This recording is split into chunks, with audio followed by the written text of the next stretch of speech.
मोहन को क्यों इतनी प्यारी थी बांसुरी कि वो बनी उनकी प्रेम संगिनी। सोनी टीवी के शो यशोमती मैया के नंदलाला में अब जल्द ही कृष्ण जन्मोत्सव का महाआरंभ होने जा रहा है और शो का अब टाइम स्लॉट भी चेंज हो रहा है। तो चलिए जानते हैं शो को अब कौन सा नया टाइम स्लॉट मिला है और शो के आगे की कहानी में क्या दिखाया जा सकता है।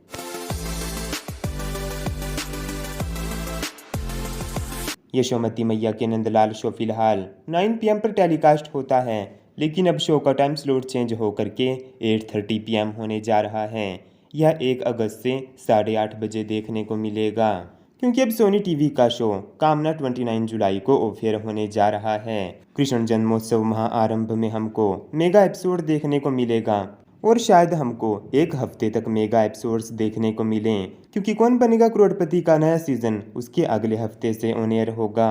आगे आने वाली कहानी में यह दिखाया जाएगा कि कैसे श्री कृष्ण ने पहली बार धरती पर पांव रखे और उनको क्यों बांसुरी इतनी प्रिय थी। उनको बांसुरी क्यों इतनी प्रिय थी, इसको लेकर एक कथा यह भी बताई जाती है।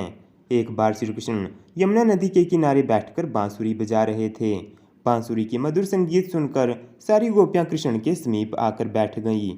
इस दौरान श्री कृष्ण को बातों में उलझाकर गोपियों ने श्री कृष्ण की बांसुरी को अपने पास रख लिया।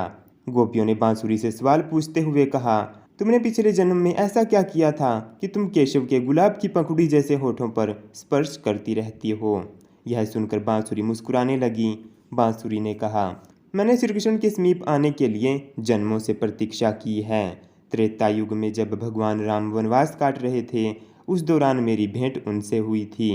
उनके आसपास बहुत ही मनमोहक फूल थे। उन पौधों की तुलना में मुझ में कोई खास गुण नहीं था, लेकिन भगवान ने मुझे दूसरे पौधों की तरह ही महत्व दिया। उनके कोमल चरणों का स्पर्श पाकर मुझे प्रेम का अनुभव होता था। प्रभु को मेरी कठोरता की कोई परवाह नहीं थी। उसके दिल में अथाह प्रेम था। जीवन में पहली बार मुझे किसी ने इतने प्रेम से स्वीकारा था। इस वजह से मैंने उनके साथ आजीवन रहने की कामना की, लेकिन उस काल में वो अपनी मर्यादा से बंधे हुए थे, इसलिए उन्होंने मुझे द्वापर युग में अपने साथ रखने का वचन दिया। इस तरह श्री कृष्ण ने अपना वचन निभाते हुए मुझे अपने पास रखा। यानी कि अगर शो में हमको यह कथा दिखाई जाती है तो हमको हितांशु जिनसी श्री राम की भूमिका में नजर आ सकते हैं। आप यशोमती मैया के नंदलाला के आने वाले एपिसोड्स के लिए कितने एक्साइटेड हैं, हमें बताइए नीचे कमेंट सेक्शन में। इस वीडियो को लाइक कीजिए और चैनल को सब्सक्राइब कीजिए।